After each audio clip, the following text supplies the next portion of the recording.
মাতা সরস্বতী ওমা কণ্ঠে করো ভার হইলে একবার মুখে বসিতে সোনা দেব মাগো সোনার উপর হইলে একবার মুখে তোমার দানো তন্ত্র মন্ত্র ওমা উপলক্ষ আমি ভাইরে একবার মুখে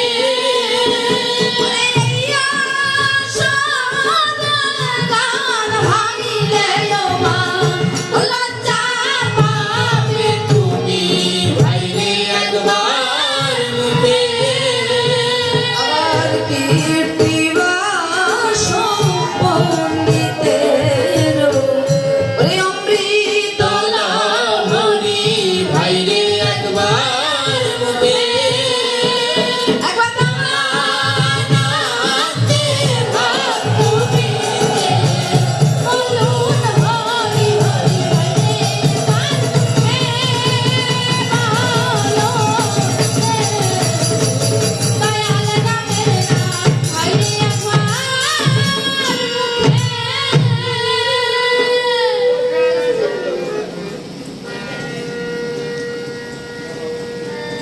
প্রথমে প্রণাম করি পরমেশ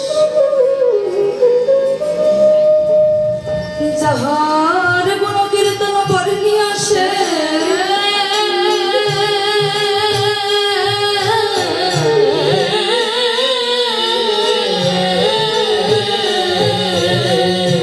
ওরে পেতে নাহি করিবারে পারে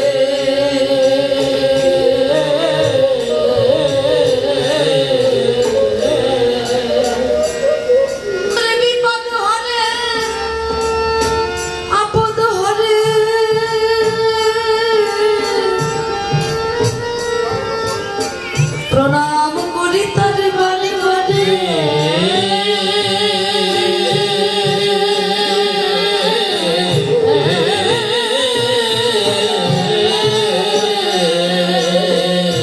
আপনারা আছেন যত আজ আমার সাধু ভক্তগণে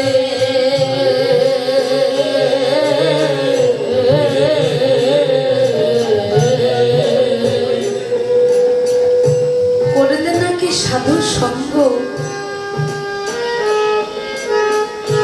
পবিত্র হইবে এ পাপ অঙ্গ ভুল ত্রুটি খুঁটিনাটি আছে জীবন ভর আজ সাধুগুরুর আগমনে আপনাদের মতো বৈষ্ণব ভক্তের আহ্বানে এসেছি এই মধুর বৃন্দাবন। হে আমার কৃষ্ণ ভক্ত, হরি ভক্ত, রাম ভক্ত, আমার ভক্তিমতী মায়েরা ও আগত বহিরাগত অনেক ভক্ত এখানে উপস্থিত আছে। এই রামায়ণ জগতের সর্বকনিষ্ঠা রামায়ণ গায়িকা আমি, জ্ঞানহীন, ভক্তিহীন, কৃষ্ণ প্রেম ও মাধুর্যহীন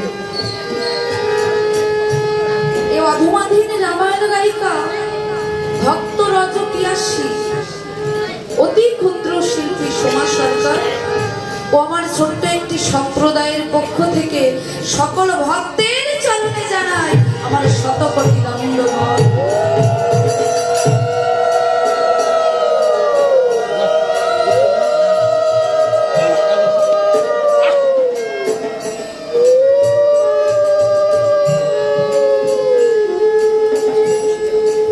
এই শুভ লগ্নে, শুভ তিথিতে, শুভ সন্ধ্যায় আপনারা শ্রোতারা আসন নিয়ে বসে আছেন কেন বাবা? দুটো কৃষ্ণ কথা, হরি কথা, এই রাম কথা শ্রবণ করবেন বলে। কি গো মা, তাই তো? এখানে আমরা সকলে এসেছি দুটো ভগবানের কথা শুনবো বলে।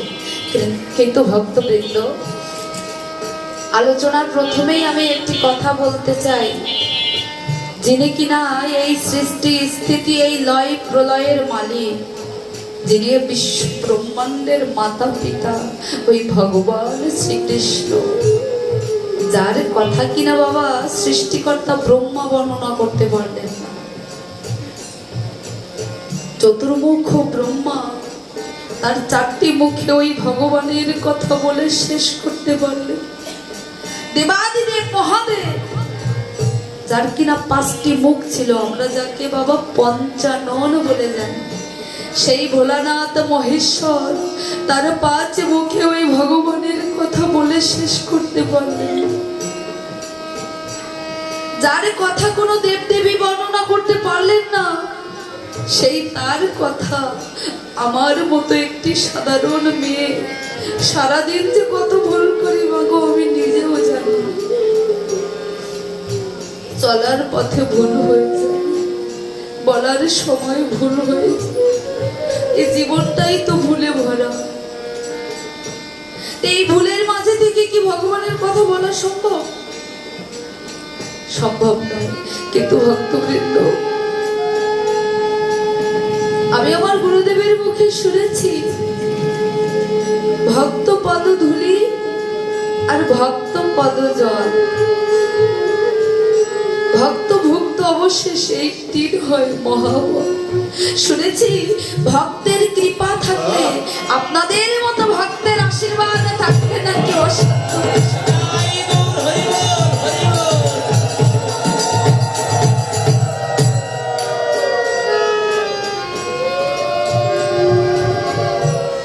আপনাদের মতো ভক্তের আশীর্বাদ মাথায় থাকলে নাকি অসাধ্যকে সাধন করা যায়, অসম্ভবকে সম্ভব করা যায়।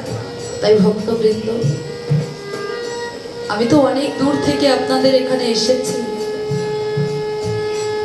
নিজের সন্তান ভেবে আমাকে যদি একটু আশীর্বাদ করে, আপনাদের আশীর্বাদের বলে হয়তো আমি এই স্থানে দাঁড়িয়ে দুটো ভগবানের কথা বলতে পারি। তবে মাগো, এখানে দাঁড়িয়ে যে আমি ভগবানের গুণ কথা বলবো, ভগবানের তত্ত্ব কথা বলবো, এমন তত্ত্ববিদ আমি নই। গুরুর কৃপায় এই অধরে যতটুকু ধরে রাখতে পেরেছি, আপনারা আমায় পূর্ণ আশীর্বাদ করুন, আমি যেন এই স্থানে দাঁড়িয়ে ঠিক ততটুকুই আলোচনা করতে পারি। আকাশের শোভা চন্দ্র যেমন, চন্দ্রের শোভা তারা, ব্রজের শোভা কৃষ্ণ তেমন, যেমন নদিয়ার শোভা গোরা, পুকুরের শোভা পদ্ম যেমন, পদ্মের শোভা আলী, হরি নামের শোভা তেমনই হবে। এখানে আছেন যত আমার গৌর গোবিন্দ ভক্ত মন্ত্র, ভগবানের চরণ প্রাপ্তির জন্যে আপনাদের মতো ভক্তের চরণ ধুলিকে আশ্রয় করে তার চরণে ঠাই পাওয়ার জন্য আমাদের ধরাধামে আসো। কেন মা?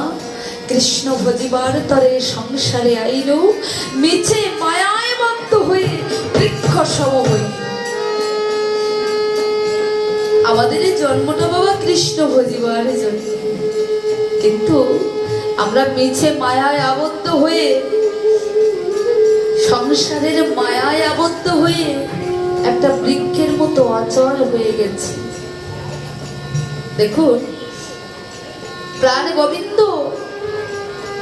তার নিকটের প্রতিনিধি করে, তার একান্ত কাছের প্রতিনিধি করে আপনাকে আমাকে আমাদের সবাইকে পাঠিয়েছে ধরাধামে। কেন বাবা? তার লীলা খেলা খেলবার জন্য। কিন্তু আমরা এই সংসারে এসে কি করেছি? সংসারের মায়ায় ডুবে গেছি। সংসার দুটি কথা, সং আর সার। আমাদের সবার কর্তব্য কি ছিল?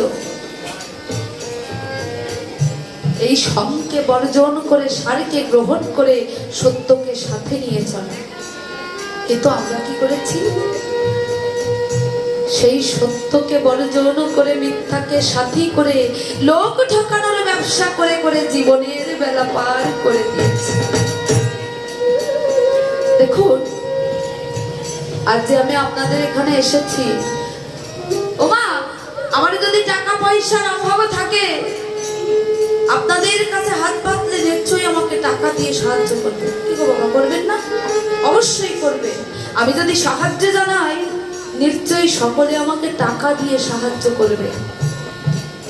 আমি আমার সংসারে যাদের সঙ্গে বসবাস করি, তারাও হয়তো আমাকে টাকা দিয়ে সাহায্য করবে। কিন্তু ভক্তবৃন্দ, আমার যদি কৃষ্ণ প্রেমের অভাব থাকে, আমার যদি হরি প্রেমের অভাব থাকে, তো ওই কৃষ্ণ প্রেম, ওই হরি প্রেম দেওয়ার মতো এই জগৎ সংসারে কেউ, এই জগতে কেউ নেই। তাই আমাদের ভক্তি ভরে ভগবানকে ডাকতে হবে, ভগবান ছাড়া আর কোনো গতি নেই। ভক্তি ভরে ভগবানকে ডাকতে হবে, কারণ বাবা, ভগবান কিন্তু পরীক্ষা করে কার কত ভক্তি। তাই তো আমার ভগবান পরীক্ষা করেছিলেন ওই বাঞ্ছারামকে। ভোর 3টের সময় ভক্ত বাঞ্ছারা যমুনার জলে গিয়ে হাঁটু জলে নেমে দাঁড়িয়েছে, ভগবানকে ডাকছে। আর ভগবান কি করলেন? কালো কালো মেঘ, ঘন ঘন বৃষ্টি, বজ্রপাত দিয়ে পরীক্ষা করলেন ওই বাঞ্ছারামের ভক্তি।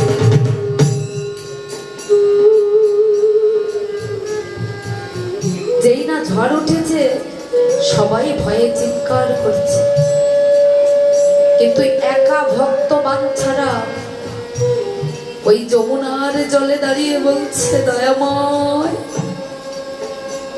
আমি জানি প্রভু, এই যে ঝড় উঠেছে, এ সবই যে তোমার লীলা। কারণ আমি জানি প্রভু, কারো জন্ম হয় না তোমার ইচ্ছা বিনা, কারো মৃত্যু হয় না তোমার ইচ্ছা বিনা, গাছের পাতা নড়ে না তোমার ইচ্ছা বিনা। আমি জানি প্রভু, এ সবই যে তোমার লীলা। তুমি আমাকে ভয় দেখানোর জন্য এসব করছো, তাই তো? আমি তো ভয় পাবো না, দয়াময়। আমি তো সারাটা জীবন ধরে আমার এই মনের ময়লা দূর করতে পারিনি, তাই তুমি এসে আমার মনের ময়লা দূর করে দাও। তুমি এসে আমার অন্তরের অন্ধকার দূর করে দাও। তাই ভক্ত বাঞ্ছারাম ভগবানকে বলছে, প্রভু, তুমি তোমার ওই মঙ্গল হাত দিয়ে আমার অন্তরের সকল অন্ধকার দূর করে দাও। তুমি নির্মল করো মঙ্গল করে মলিন মর্ম মুছায়। তুমি নির্মল করো মঙ্গল করে মলিন মর্ম মুছায়। তব পূর্ণ কিরণ দিয়ে যাক মোহকারী ঘুচায়। মলিন মর্ম মুছায়। তুমি নির্মল করো মঙ্গল করে মলিন মর্ম মুছায়। ভগবান বললেন, বাহ, ভক্তের ডাক তো খুব সুন্দর, তা আমার কি আর কোনো কাজ নেই? আমি নিজে গিয়ে ওই ভক্তের মনের ময়লা দূর করবো? কি গো, ভগবানের কি আর কোনো কাজ নেই? ভক্ত বাঞ্ছারাম বলছে, প্রভু, তুমি এসে আমার মনের ময়লা দূর করে দাও, কারণ তুমি না এলে যে আমি মুক্তি পাবো না। তুমি না এলে যে আমি মুক্তি পাবো না, কারণ আমি মরেছি আমার নিজের জানা।